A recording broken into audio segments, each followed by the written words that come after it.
Hej og velkommen til den her guide, hvor jeg viser dig, hvordan du dyrker dit eget bladegrønt. Guiden kan bruges om vinteren og hele året rundt, så det vil sige, at du faktisk kan gøre dig selvforsynende med det her, hvis du har lyst.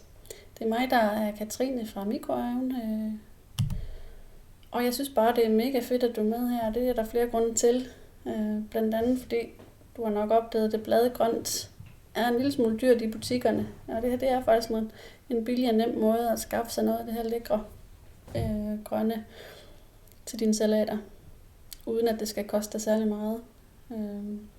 Dertil er det jo ikke nogen hemmelighed, at det meste af det grønt, vi spiser, er industrielt dyrket. Og når de dyrker på den måde, så har de mere fokus på at få mest muligt dyrket på kortest mulig tid.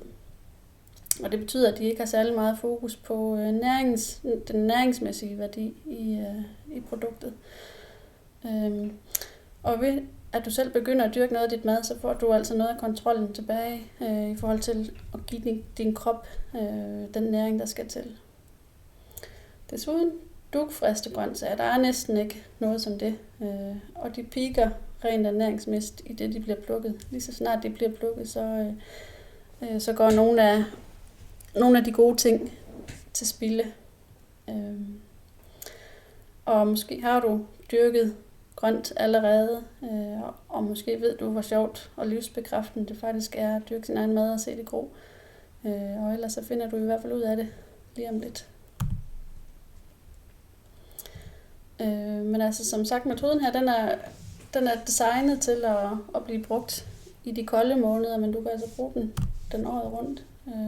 Og den fungerer super godt for dig, der har en lejlighed og kun adgang til en lille altan, altså ikke særlig meget plads. Måske bor du til leje, du har ikke fået lov at lave din egen have for udlejeren. Eller så har du en have, men du vil bare gerne have lidt bladegrønt, som er tæt på din dør, så du ikke skal hælde ned bag i haven og så høste. Så ja, lad os komme i gang. Det du skal bruge er en skruetrækker, en vandkande, en skarp kniv eller en saks, og så en god pose jord.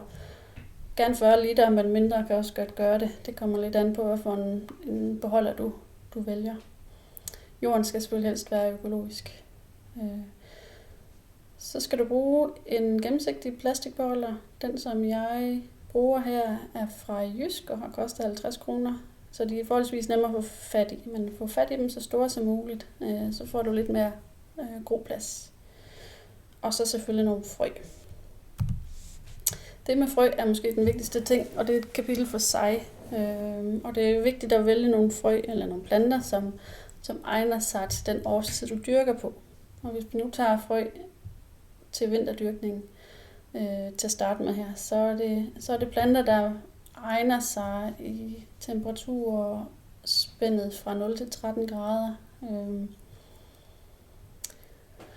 Det er absolut ikke alle planter, der egner sig til det. Og samtidig så er det heller ikke alle planter, der egner sig til, eller lige gode om sommeren. Og helt generelt, så kan du have lidt problemer med at få ting til at spire, når det er for koldt eller for varmt. Men dem, som jeg vil anbefale dig, hvis du dyrker i de kolde måneder fra oktober til marts, så er der de meget hårde typer. Det er grønkål og bladbeder, pak choi, altså vores salat. Jeg har høstet grønkål i sne, og det er helt vildt, som de kan holde sig, selvom det er mega koldt ude. Og bladbeder, de klasker lidt sammen, men de fungerer også fint, og det er utroligt, hvad planter kan. Så de kan klare selv de strengeste vintre. Så de mellemhårde planter er sådan noget som spinat, salater og ærter. Og ærter her skal det lige sige, så dem høster du som skud. Der får du ikke ærten ud af det, der spiser du selve planten. Så alt afhængig af, hvor du er på sæsonen, så vælg nogle af de her. Hvis du er henne på den varme del, så kan alle planter gro. Og det er, at væksten er hurtigere i den her periode, uanset hvad. Vinterdyrkning, der går det altså bare noget langsommere med det hele. Hvis du er her i sommerperioden fra april til september, så vil jeg anbefale dig at vælge planter, der vokser hurtigt. Simpelthen for, at du får noget høst af så hurtigt som muligt. Og det tæller alle typer salater, altså bladbeder, spinat, pak choi, radiser og ærter også, som igen høstes som skud. Jeg kan ikke anbefale, at du går efter at høste planter som rodfrugter, altså for eksempel gulerødder. Men det er fint nok, hvis du bare vil spise hele planten. Men det der med at lave og danne en rodfrugt, det kommer ikke til at ske på den her måde, i hvert fald ikke særlig effektivt.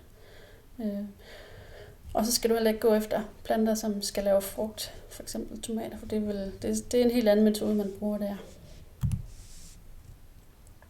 Men ellers helt generelt, brug det, du har i skabet, nogle rester eller et eller andet, og prøv dig frem. Som sagt, så vil de ikke alle frø spire ved alt for kolde temperaturer, men langt de fleste af de kolde vil spire. Og ligesom nogle af de frø, som er bedst i de kolde perioder, de vil faktisk heller ikke spire om sommeren. Men man tester lidt frem og se, hvad der fungerer på dig. Så, for at komme i gang.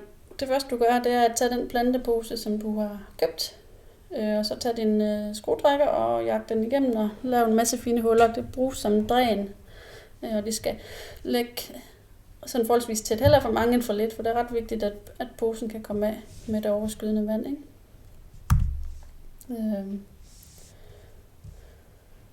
Hvis din beholder, den er kæmpe stor og lige så stor som din pose, altså når de ligger ved siden af hinanden, så behøver du ikke foretage dig mere lige i forhold til det her.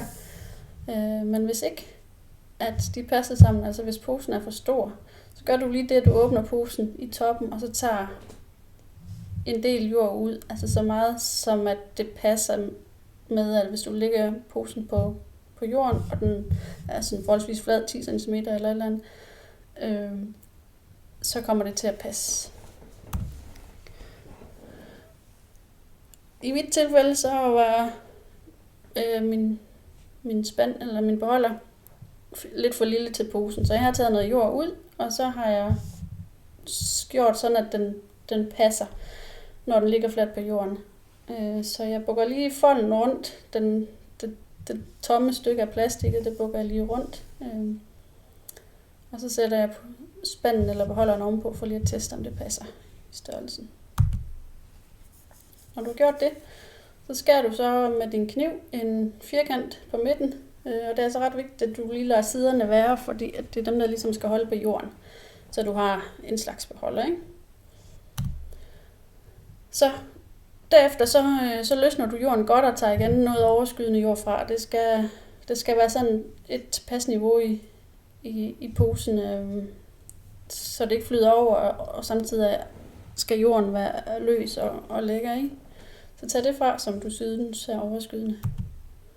Og så vander du jorden nu. Grunden til, at du gør det nu, det er fordi, at hvis du gør det efter, du har sået, så ryger frøene måske rundt. Så giv den lige en ordentlig skyller nu her. Og de der huller der, de sørger så for at aflede overskudsvand, så der skulle ikke være problemer der. Når du har gjort det, så begynder du bare at så. Og fordi at vi i det her høster det som mikrogrønt, bladgrønt, altså simpelthen plukker hele planten, før den bliver specielt stor, så kan du godt så frøene særligt, eller ret tæt, meget tættere end du ellers normalt vil gøre. Jeg har lidt salatfrø herude til venstre, og så har jeg nogle bladbeder, og så har jeg nogle usynlige radise frø over til højre, som du ikke lige kan se. Men de er så ret tæt. Men igen, find ud af, hvad der passer for dig. Hvis du vil have det til at vokse lidt større til en plante, du lader stå, og så klipper af og høster af bladene lidt løbende, så skal de stå, eller så skal de sås lidt mindre tæt, ikke? Når du har sået, så dækker du lige med 1 cm jord, så ved frøet, at nu er det tid til at skyde op igennem jorden, og så starter processen. Og så er det bare at sætte låg på igen. På den her måde her, der danner du et lille drivhus, som vil holde en rigtig god temperatur derinde, og som vil kunne modstå mere end du lige tror faktisk. Og hvad så herfra? Først og fremmest husk at vande, hvis du er sådan en, som glemmer at vande dine ting, hvis du er sådan en potteplantet-dræber. Så sørg lige for at stille det her arrangement så tæt på din dør, eller hvor du nu kommer forbi, som muligt. For så er der lidt større chance for, at du husker at få vandet. Hvis ikke du vander, hvis ikke du får den holdt fugtig, så dør den. Det er den sikre død for en lille plante. Og så er det også ret vigtigt, at du finder et sted, hvor der er meget sol. Det kan jeg næsten ikke sige nok. Det er, især her om vinteren, der er det vigtigt for, at du får et godt resultat. For hvis ikke der er sol, så er der heller ikke varme, og så visner det hele væk. Ja, så er det bare at høste de lækre bæster, når det så dukker op en gang, ikke? Og når du høster de her babygrønne blade her, så er det jo meningen, at du trækker hele planten op med rod af det hele. Og så vælger du selv, hvornår du synes, de er store nok til din smag. Og når du så har plukket dem og hævet dem op, så kan du med fordel så direkte på jorden, eller lige efter du har høstet med samme type eller en anden slags frø. Og på den måde vil du sikre dig, at der hele tiden er i gang i produktionen af noget nyt. Skulle det gå hen og blive ekstra koldt vejr, som er meget koldt, og man ved jo aldrig med den danske vinter, så kan du lægge nogle blade omkring, eller et eller andet, der har lidt en lignende struktur, for det vil isolere, for at holde lidt på dem, for at det ikke flyver væk, så kan du lægge nogle grønne blade på, som du ser det på kirkegården for eksempel. Det vil altså gøre en del. Og igen, jeg kan næsten ikke sige det nok. Stil den et solrigt sted. Men brug ikke overdækket om sommeren, fordi ellers så brænder planterne lynhurtigt af. Man kan godt, men man skal virkelig være over dem. Så lad hellere være. Så snart det er ved at være varmt i vejret, så prøv at undgå at have den her beholder over her, ikke? Og så er det bare at vente på, at de vokser, og på, at du kan høste det første. Rigtig god fornøjelse.